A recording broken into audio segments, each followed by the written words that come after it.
Thank you, Sam. I'm going to read for you a piece I entitled, after I cough, A Decomposition of Fixation and Lack. Ow! I will struggle, and these words I manipulate may fail to communicate what I want to say.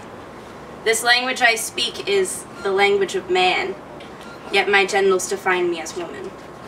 In capital letters, the words of Kathy Ackers pulsate my consciousness.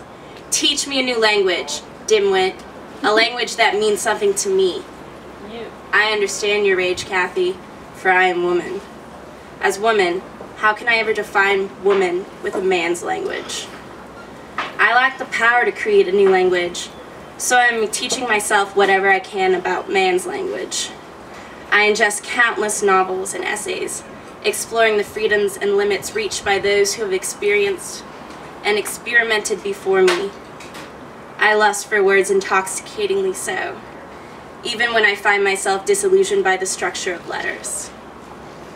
Of all the brilliant authors I have consumed, I find myself of late fixated on one, Henry Miller, and his bold prose.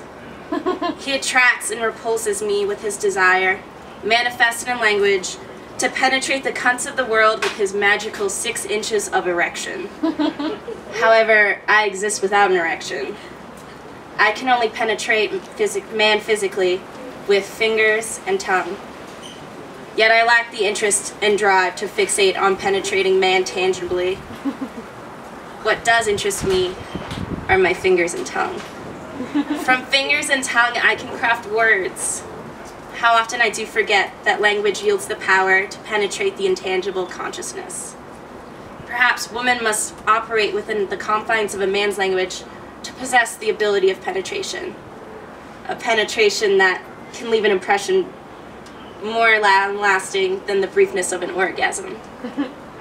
A student of language, of its crafting, I sit among young writers in a circle as a professor asserts that females lack the aggression to write a straightforward essay. The essay, a short form of writing that attempts to communicate thought. The straightforward essay, he says, is the masculine form, whereas the fragmented essay is the feminine form.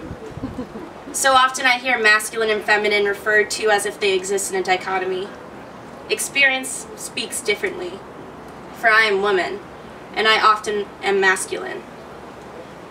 These qualities, rather, exist symbiotically.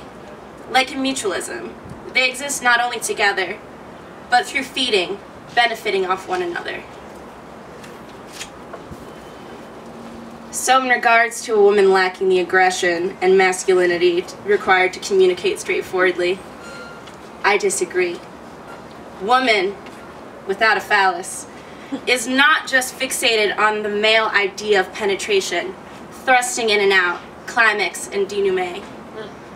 Woman is more inventive in her creation, and her creation may manifest in fragments, for she fiercely follows the fibers of thought in her consciousness as she threads her needle through the eye of the external world.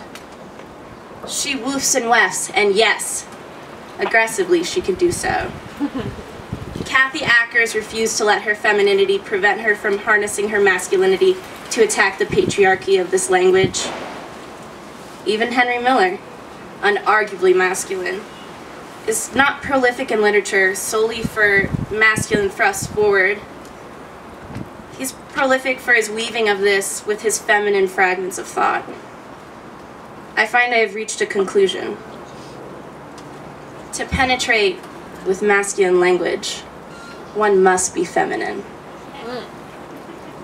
And I am woman, so penetrate I shall.